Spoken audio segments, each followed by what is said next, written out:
Me llamo Iván Navarro, tengo 28 años y hace 3 meses que entré a trabajar en una empresa de tecnología en la Ciudad de México.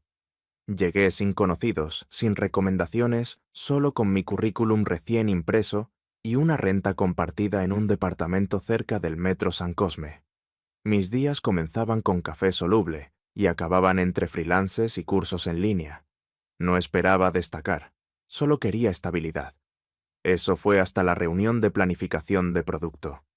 2 docenas de personas sentadas, laptops abiertas, aire acondicionado, golpeando las persianas, con un ritmo casi cardíaco. Yo nervioso defendiendo una idea sobre la experiencia del usuario. Y entonces solté la frase, si tú tuvieras 40 me casaba contigo. La dije en broma. Una broma estúpida. Todos bajaron la mirada. Alguien dejó caer una pluma. La sala se congeló. Ella, Rebeca Alvarado, nuestra directora general, levantó la vista por encima de sus lentes finos y respondió, «Tengo 50». «Eso te detiene». Ahí supe que ya no había marcha atrás. Podía haberme condenado, o acababa de abrir una puerta que no imaginaba cruzar. Si este tipo de historias te atrapan llena de emociones y decisiones que cambian vidas, dale like a este video y suscríbete al canal. Lo que viene te va a sorprender. Después de esa reunión, la oficina entera explotó en murmullos y memes. En la cocina frente a la máquina de café, escuché a 2 compañeros decir, «¿Viste al nuevo, el que le tiró la onda a la jefa?» Yo solo quería desaparecer, pero mi calendario estaba lleno. Reportes, juntas, tareas. A las 4:30 sentí su presencia antes de verla. Su perfume, la sombra proyectada en el piso, su voz suave. «Iván, ¿puedes venir un minuto?» Entramos a su oficina. Afuera la lluvia golpeaba los ventanales. Dentro silencio. Se sentó frente a mí. «Sobre lo de esta mañana», empezó. Fue atrevido, inesperado. Yo pedí disculpas con el corazón en la garganta. Ella sonrió apenas. Los chistes pueden ser moneda corriente o una puerta a una conversación honesta. ¿Por qué te importa tanto este proyecto? Le hablé de mi libreta con historias de clientes, de cómo mi mamá perdió un pedido por una falla técnica y lloró porque no pudo vender sus tamales ese día. Le hablé de lo que realmente quería arreglar lo pequeño que afecta en grande. Rebeca me miró largo rato. Al final dijo, «Bien, vas a liderar este bloque de mejoras. 2 semanas, equipo pequeño. Si lo logras, hablamos». Yo asentí, temblando por dentro. Ya eran casi las 7 de la noche cuando me quedé solo en mi cubículo ajustando gráficos. El cielo de la ciudad se había teñido de naranja sucio. Las luces del puente de circuito interior parpadeaban como estrellas cansadas. Cuando escuché su risa suave por la máquina de café, levanté la vista. Estaba sola con un vaso de cartón en la mano. «Tu chiste fue imprudente», dijo sin voltear. Tomó un sorbo, pero fue honesto. Y a veces la honestidad vale más que la cortesía. Se fue, y yo me quedé parado en medio de ese silencio, con el aroma a vainilla y café flotando todavía en el aire, con un pensamiento que me atravesó el pecho como una flecha. ¿Y si ese chiste fue el inicio de algo mucho más grande que un simple error? Al día siguiente, todo olía a café quemado y tensión. Mis compañeros me saludaban con una mezcla extraña, medio respeto, medio morbo. Yo sonreía sin abrir del todo la boca. Fingía estar enfocado solo en pendientes, pero la verdad es que todo giraba ya en otra órbita trabajo. Y ella. Rebeca apenas apareció en la oficina. Solo dejó comentarios cortos en el gestor de tareas. Cambió prioridades con 2 frases, pero bastó para que el proyecto cobrara nitidez, como si su presencia incluso desde la sombra despejara la niebla. Me asignaron 2 compañeros para la fase de pruebas, Majo de soporte, siempre directa, sin miedo a lanzar preguntas difíciles. Y Julián, analista de datos, con una habilidad casi absurda para ver patrones invisibles. Nos encerramos en una sala sin ventanas. Y ahí, entre post-its, gráficas y reportes de clientes molestos, empezamos a construir algo real. Majo encontró casos de clientes que abandonaron por un paso mal explicado. Julián trazó un dashboard en 1 hora. Yo armé una hoja de ruta clara cada obstáculo con nombre, métrica y fecha límite. Por primera vez, mi nombre en ese proyecto no pesaba. Se sentía como una manija, como un acceso. Pasado el mediodía, mientras bajábamos a la cafetería, Julián murmuró: «Buen despegue, Iván. Pero a ver cómo aterrizas». No respondí. Majo soltó una ceja alzada y dijo entre dientes: «No alimentes a los trolls». Yo solo sonreí. A las 6:05, cuando ya pensaba cerrar el día, me llegó su mensaje. Después de las 6:15, piso 11. Esperé unos minutos, no quería parecer ansioso, y subí. La luz cálida del atardecer entraba inclinada por las ventanas. Su escritorio estaba cubierto de carpetas, hojas subrayadas, notas al margen. Ella de pie junto al librero, una carpeta en la mano. No me miró de inmediato. «Siéntate», dijo sin dureza. «¿Noticias?», pregunté. «Una buena. Una cautelosa». La buena, el proyecto se aprobaba para pruebas A-B. La cautelosa: «Te están observando». Asentí. Ella sonrió como quien marca una casilla mental. Luego bajó la mirada. «Tengo 1 hora. Si quieres revisar los detalles». «No aquí». «¿No aquí?», pregunté bajando la voz. «No. Aquí el aire pesa». Salimos por separado. Caminamos 1 cuadra hasta un bistrot discreto. Aroma a cáscara de limón, música suave, luz lateral que le afilaba el rostro. Nos sentamos en un rincón. Ella colocó sus lentes y su celular pantalla hacia abajo sobre la mesa. Yo esperé hasta que nos sirvieran agua. Entonces me atreví. ¿Por qué yo su sonrisa fue casi imperceptible? Porque no finges con los números. Y porque a veces dejas que el corazón actúe antes de que la cabeza lo confirme. Esa mezcla no es común y no es peligrosa. Todo lo que vale la pena lo es. Sacó una libreta. Me mostró las preguntas que debíamos testear. Hablamos de métricas de usuarios, de cómo fingir empatía es fácil para muchas empresas, pero escuchar de verdad es un arte olvidado. Después de unos minutos el tema cambió. Me habló de cómo empezó a correr a los 33, porque se negó a que el tiempo le robara el cuerpo sin pelear. Yo le conté que durante años entregué pizzas de noche y aprendí a contar propinas más rápido que estrellas. Ella soltó una risa suave, y por un instante esa risa fue lo único que existía en el mundo. Fue entonces cuando entraron 2 compañeros. No nos vieron, pero yo me quedé congelado como delineado con lápiz. Rebeca ni se inmutó. «Come. Si nos ven son 2 colegas cenando. Se permite». Cada gesto suyo estaba lleno de una calma rara. Esa serenidad fue lo que más me tranquilizó. No las palabras, su ritmo. Cuando el mesero volvió, nos miró con una mezcla de curiosidad y sospecha. Y aunque solo fue un instante, sentí como una parte de mí quería salir corriendo. «Tal vez esto es un error», susurré. Ella levantó su copa. «Tal vez», dijo con voz baja, «pero a veces los errores son los que mueven los engranajes más lentos del mundo». Brindamos. Y en ese momento supe algo con certeza. Ese no era un error cualquiera. Era el tipo de error que cambia trayectorias. Esa noche no dormí. Me acosté, cerré los ojos, pero el cuerpo seguía alerta, como si aún estuviera en esa mesa de esquina, con la luz tibia sobre su rostro, con el eco de sus palabras. Los errores mueven los engranajes lentos. Mi taza de café se quedó intacta en el buró. Afuera el murmullo de los coches cruzando circuito interior. Dentro mi mente reviviendo cada gesto, cada frase, cada silencio compartido. La mañana siguiente fue distinta, no por el tráfico ni por los correos urgentes. Era el aire. El tipo de aire que se respira antes de una tormenta. Rebeca reapareció en la oficina como si nada. Cabello recogido con precisión, zapatos discretos, postura firme. Su voz durante la reunión matutina fue seca, puntual, sin grietas. Cada instrucción era como un punto final. Nuestras miradas no se cruzaron, y sin embargo cada palabra suya me atravesaba como si estuviera hablando solo para mí. Las horas pasaron densas. Me encerré con Majo y Julián a revisar métricas, corregir informes y preparar los primeros dashboards para pruebas.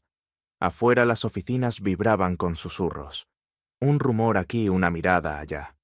Sabía que algo había cambiado, que lo que había empezado como un impulso estaba tomando forma. No solo entre ella y yo, también alrededor, como si el aire supiera lo que nadie decía. Cerca de las 7:00 p.m., cuando casi todos ya se habían ido, llegó otro mensaje piso 11. 7:30. Trae las métricas actualizadas. Subí con las hojas impresas en la mano. La luz era tenue. Su oficina iluminada apenas por una lámpara de escritorio. Rebeca estaba ahí con la barbilla apoyada en la mano, mirando a través del vidrio la ciudad encendida. Toc, toc. Te traje esto, dije en voz baja entrando. Ella no se giró, solo murmuró. Parece que el mundo entero pesa más estos días, ¿no? Me acerqué dejando los papeles sobre su escritorio. Tú pareces cargarlo sola, respondí sin pensar. Ella giró lentamente la cabeza hacia mí. No había dureza en su rostro, solo un agotamiento profundo, el tipo que no se muestra en público. Tal vez lo hago, o tal vez he fingido ser fuerte demasiado tiempo. El silencio se volvió espeso. Di un paso más. Si me dejas, podría ayudarte a cargarlo. No todo, solo una parte. Ella sonrió, una sonrisa cansada pero sincera. Luego se levantó y caminó hacia la ventana. Me acerqué. Estábamos tan cerca que su hombro rozaba mi brazo. ¿Sabes qué es lo más difícil?, dijo sin voltear. No es mantener el equilibrio, es permitirte caer. Yo no supe qué decir. Solo la miré, y en esa cercanía sin palabras, sentí que la última barrera entre nosotros acababa de romperse. Ella dibujó una línea invisible con el dedo sobre el vidrio, como si marcara un camino que solo ella conocía. Esto es peligroso, susurró. Lo sé, contesté, pero todo lo que importa nace del peligro. Entonces nos miramos, de verdad, sin títulos, sin roles, y justo cuando parecía que el tiempo se detenía, la manija de la puerta sonó. Los dos dimos un salto leve. Era la señora de limpieza que se disculpó y se fue rápido. Rebeca bajó la mirada, volvió a su escritorio, se puso los lentes. La máscara regresó en segundos. Gracias por las métricas, Iván dijo con frialdad. Puedes retirarte. Obedecí, pero al salir sentí que dejaba una parte de mí en esa habitación. En casa pasé horas frente al celular, sin saber si escribir, si quedarme callado. A las 10:00 en punto llegó el mensaje. Tienes razón. Todo lo importante comienza siendo peligroso. Buenas noches. Y supe con total claridad que ya habíamos cruzado la línea. Desde esa noche todo cambió, pero no de forma evidente. No hubo mensajes cursis ni encuentros clandestinos. Lo que hubo fue otra cosa, una especie de hilo invisible que nos unía en medio del caos. En la oficina seguíamos actuando como siempre. Ella con su andar firme, su voz precisa. Yo con mis reportes, mis entregas a tiempo, mis reuniones agendadas al minuto. Pero entre nosotros, algo respiraba en silencio. Las miradas eran breves pero cargadas, como si en medio de cualquier presentación, al cruzarnos los ojos por apenas un segundo, dijéramos lo que no podíamos decir en voz alta. A veces me bastaba con oír sus pasos en el pasillo para sentir que todo mi cuerpo se alineaba. No era amor de novela, era algo más adulto, más contenido, más real y a la vez más peligroso, porque todo seguía avanzando. La empresa estaba en plena preparación para una inversión importante. Había auditorías juntas con asesores, datos cruzando pantallas como fuegos artificiales. Y ella se transformaba en piedra. Fuerte, perfecta, intocable. Pero yo la conocía ya sin ese escudo. Una mañana a minutos de una junta clave con el comité de inversión, me llamó a su oficina. La encontré de pie junto a la ventana, un vaso de agua en la mano, el ceño ligeramente fruncido. A pesar del maquillaje impecable, se le notaban las ojeras. ¿Estás listo?, preguntó sin darme la espalda. Y Tuela giró apenas el rostro sin mirarme de frente y susurró: «A veces creo que tú eres el mayor riesgo que he aceptado, y al mismo tiempo, lo único que me hace respirar últimamente». No supe cómo contestar. Solo la seguí hasta la sala de juntas. Durante la reunión, ella volvió a ser la mujer de acero que todos temían. Yo presenté los datos, expuse los avances, respondí preguntas con firmeza. Pero cada vez que ella asentía o intervenía, sentía su energía como si me tocara. En un momento nuestras miradas se cruzaron, y ese segundo valió más que todo el aplauso del cierre. Cuando todos se fueron, quedamos solos en la sala. Ella se sentó, se quitó los lentes, frotó sus sienes con los dedos. «Lo hiciste bien», dijo sin levantar la voz. «Estoy orgullosa de ti». Yo me acerqué un paso. «No puedo seguir así, Rebeca. Las miradas, los silencios. Necesito saber qué es esto. Si estamos jugando o sí. Si esto es real». Ella me miró, y por primera vez desde aquella noche no tenía armadura. «Es real», susurró. Y esa simple frase fue como un terremoto silencioso. «Eso es justo lo que lo vuelve peligroso», continuó. «Eres joven, tienes todo por delante. Y yo soy una mujer que ha construido murallas durante años, murallas que ahora se tambalean. ¿Y si no quiero irme? ¿Y si quiero quedarme contigo?». Ella dio un paso hacia mí, me rozó la mejilla con la punta de los dedos, y por un instante tembló. «Entonces tienes que saber algo. Nos van a juzgar, a criticar. Tal vez perdamos más de lo que ganemos». Bajó la mano. «Pero si decidimos cruzar la línea, al menos sabremos que no lo hicimos por miedo». Se oyó un paso afuera. Alguien cruzó el pasillo. Ella se alejó rápido. Se puso los lentes. Volvió al escritorio. «Debes irte», dijo con voz baja. Yo obedecí. Pero esa noche, mientras caminaba por Insurgentes con el eco de la ciudad como fondo, entendí algo. Estábamos al borde de algo, algo que podría rompernos o salvarnos, pero al menos era nuestro. Esa noche no hubo mensajes, ni emojis ni frases cifradas. Solo silencio. Pero no de esos que duelen. Era uno de esos silencios que se sienten como una respiración compartida, aunque no estés en la misma habitación. Al día siguiente llegué más temprano que de costumbre. Las oficinas aún olían a trapeador húmedo y a café recién colado. Abrí mi computadora, revisé métricas, afiné detalles para la siguiente entrega. Todo parecía igual, pero yo no lo era. Desde esa confesión en la sala de juntas, había algo distinto en cómo sentía el suelo bajo mis pies. No caminaba más firme, pero sí más consciente. Como quien sabe que un paso en falso no solo lo arrastra a él. Rebeca apareció pasadas las 9, vestida de blanco sin accesorios, sin labial fuerte. Caminó directo a su oficina sin mirar a nadie. Pero al pasar por mi escritorio, su mano rozó el borde de mi monitor apenas como un gesto casual. No lo fue. Durante el día casi no nos cruzamos. Había demasiadas cosas en juego: informes finales, reuniones con producto, ajustes de última hora. Hasta que a las 6:32 recibí un mensaje simple.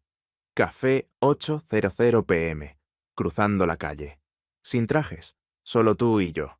Leí esa línea una y otra vez. No decía mucho, pero contenía todo.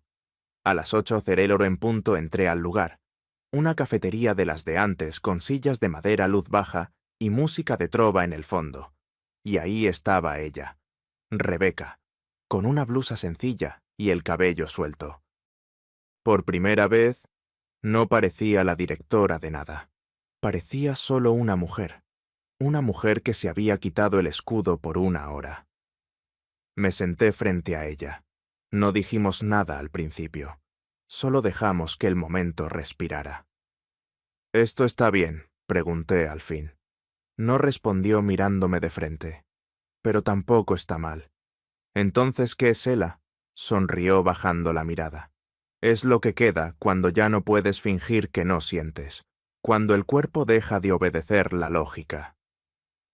Pasamos casi una hora hablando de todo y de nada, de su hijo que estudiaba en Monterrey, de mi abuela que vendía café en la calle cuando yo era niño, de las veces que sentimos que íbamos tarde en la vida, y de cómo a veces llegar tarde era llegar justo a tiempo. En algún momento se hizo un silencio largo, pero no incómodo. Ella se recargó en el respaldo, me miró con un gesto tranquilo y dijo: «No quiero esconderme, Iván, pero tampoco quiero perder lo que he construido. No tienes que elegir entre ser fuerte y ser feliz», dije sin pensarlo. Ella se quedó en silencio, pero en sus ojos algo se aflojaba, como si por dentro una parte de ella muy antigua, muy cansada, se permitiera descansar. Salimos del café cuando ya no quedaba casi nadie. Caminamos en dirección al parque. La ciudad se escuchaba lejos como amortiguada. «¿Y si esto nos rompe?», preguntó de pronto. «¿Y si no hacerlo, nos rompe más?». Se detuvo, me miró. Yo pensé que iba a decir algo más, pero en lugar de eso sacó algo de su bolso. Un sobre. «No lo abras ahora», dijo. «Léelo cuando llegues a casa». Lo tomé.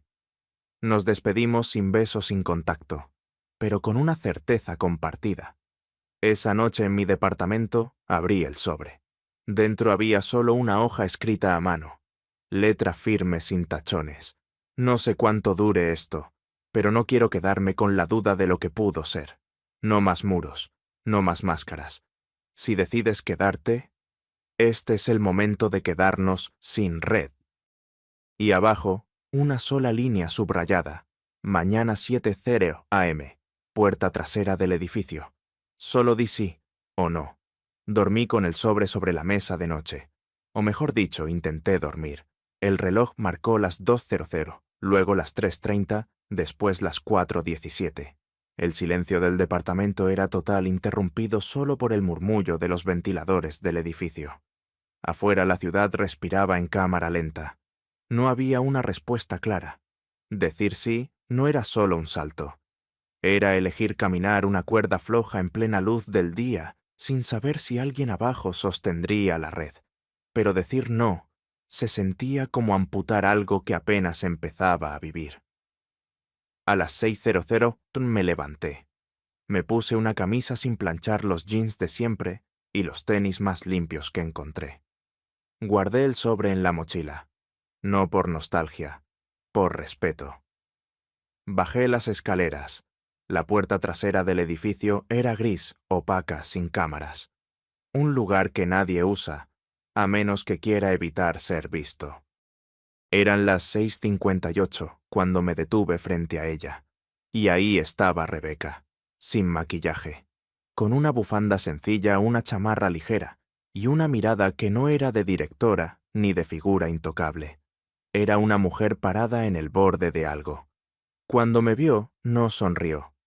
Solo asintió como si estuviera marcando la casilla de una lista interna. Sí o no preguntó sin rodeos.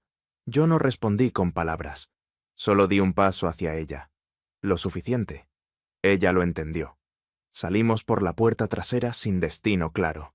Caminamos por calles que no conocíamos bien, sin plan, sin pretextos, solo con lo puesto, y con todo lo que no se dice.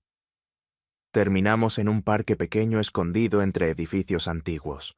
Había un banco de concreto mal pintado. Nos sentamos. «¿Y ahora qué?», dije al fin. «Ahora respiramos», respondió.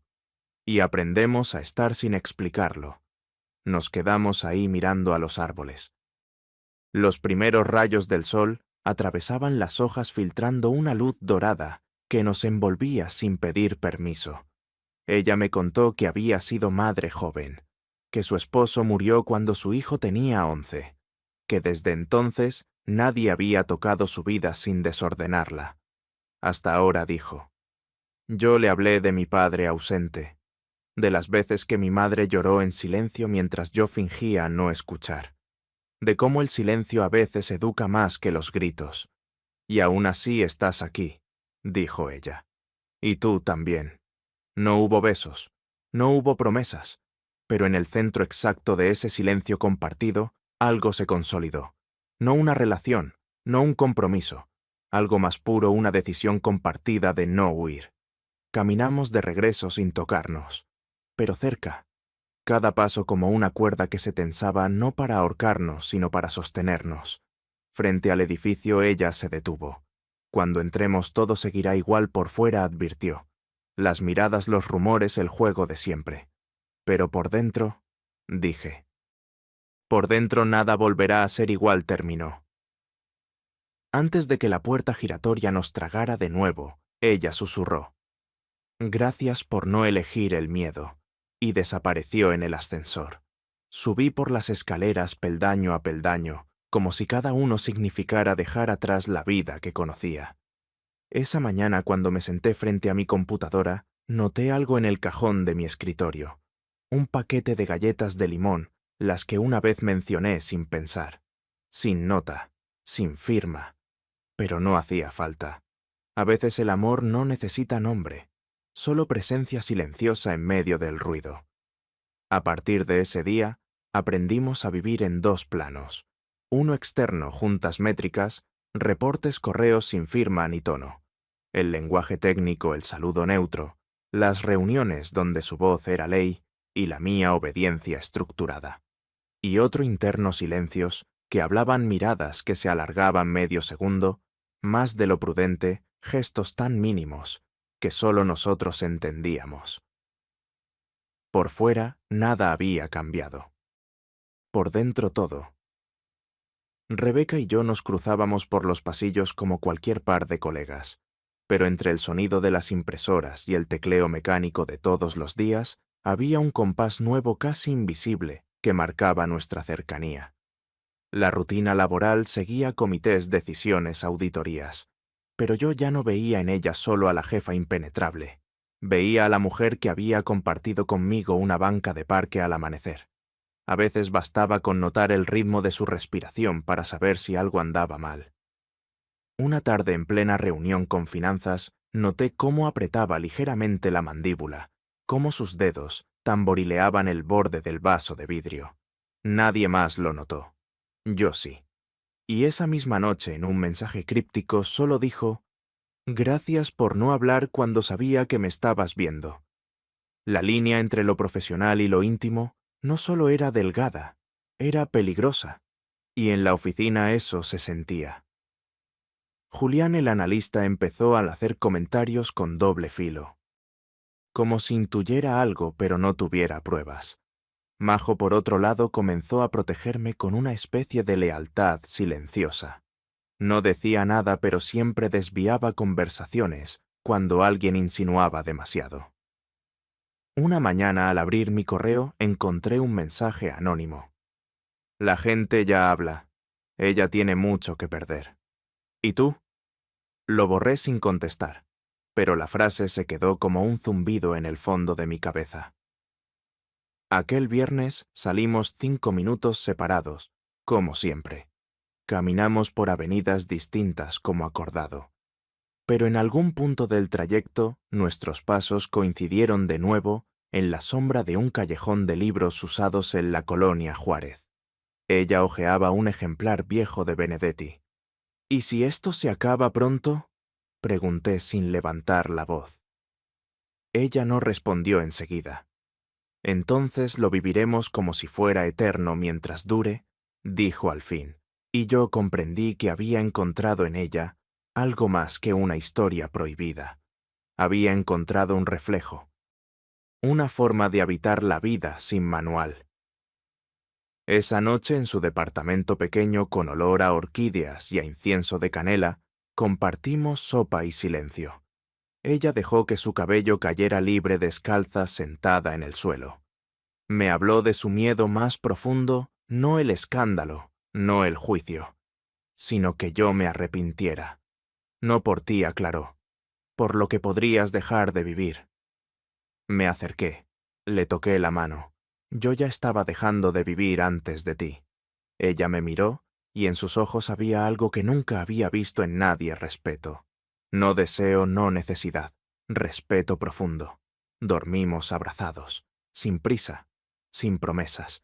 Solo el murmullo de la ciudad flotando allá afuera, como un recordatorio de que lo real casi siempre pasa en lo escondido. Y antes de cerrar los ojos sentí su voz muy cerca. Gracias por no tener miedo, de mirarme sin lentes. Hay finales que no necesitan ruido, ni portazos, ni lágrimas, ni despedidas dramáticas. A veces lo más real termina como empezó, en silencio, con una decisión que se toma de a poco, sin decirla. Pasaron semanas desde aquella noche en su departamento. Semanas de complicidad medida, de café compartido, a escondidas, de frases camufladas entre reportes y presentaciones. Y aunque por fuera todo seguía funcionando, por dentro, empezamos a notar las fisuras. Un rumor que subía de piso. Una mirada que duraba demasiado. Una junta con 2 sillas separadas adrede. Un memo desde Recursos Humanos pidiendo reforzar límites jerárquicos. Rebeca lo leyó sin pestañear. «Ya nos están midiendo», dijo una tarde mientras revisábamos los últimos resultados del proyecto piloto. Yo solo asentí. El éxito del test era claro. Los datos estaban de nuestro lado. Pero sabíamos que no bastaba. No en un mundo donde las emociones se consideran una falla del sistema. La noche que lo hablamos de frente, no hubo culpa. Ella me sirvió un té. Se sentó a mi lado. Me miró largo. «No quiero convertir esto en una guerra», dijo. «Ni yo en tu sombra», respondí. Y así, sin lágrimas, sin te amo ni me esperas, tomamos la decisión más adulta que habíamos tomado juntos: cuidar lo vivido, no destruirlo con lo que no podrá ser. El lunes siguiente me cambiaron de área. Nadie lo explicó. Solo me llegó un correo. Nuevas funciones, nuevo piso, mismo sueldo. Ella no intervino. Y eso, de alguna manera, fue su forma más honesta de protegernos. Los días siguientes fueron raros. La veía de lejos a veces, en las juntas generales, en el comedor. Siempre impecable, siempre inalcanzable. Pero cada vez que nuestras miradas se cruzaban, había un gesto mínimo, un parpadeo lento, una respiración contenida, un te veo que no necesitaba palabras. Un viernes, al volver de una visita a cliente, encontré sobre mi escritorio un libro, sin nota, sin dedicatoria, solo un título subrayado. Lo que no se dice también cuenta. Supe que era de ella. Esa noche en casa lo abrí. En la primera página, en letra manuscrita, había una frase: «Gracias por mostrarme que la piel también puede ser mirada». Y abajo, sin firma, una sola palabra: «Siempre». Desde entonces he seguido con mi vida, con otro equipo, otros retos, nuevas metas. Pero nunca volví a sentir lo mismo con nadie. No porque ella fuera perfecta, sino porque fue verdad. Y lo verdadero no siempre se repite. A veces, cuando camino por la Colonia Juárez y paso por aquella cafetería, entro y me siento en la misma mesa de antes. Pido un café negro, saco mi libreta y dejo que los recuerdos se acomoden solos, no como una herida, sino como un secreto amable que el tiempo me prestó. Un capítulo sin nombre, sin cierre, pero con sentido. Y si tú, que estás escuchando esto, alguna vez cruzas caminos con alguien que te mira sin pedir nada, pero viéndolo todo, no huyas, no lo expliques, solo siéntate y escucha el silencio. Ahí a veces vive lo mejor que la vida tiene para darte. Fin. Gracias por acompañarme hasta aquí. Si esta historia te tocó el corazón, regálanos un like y suscríbete al canal para no perderte las próximas. Lo que viene también será real.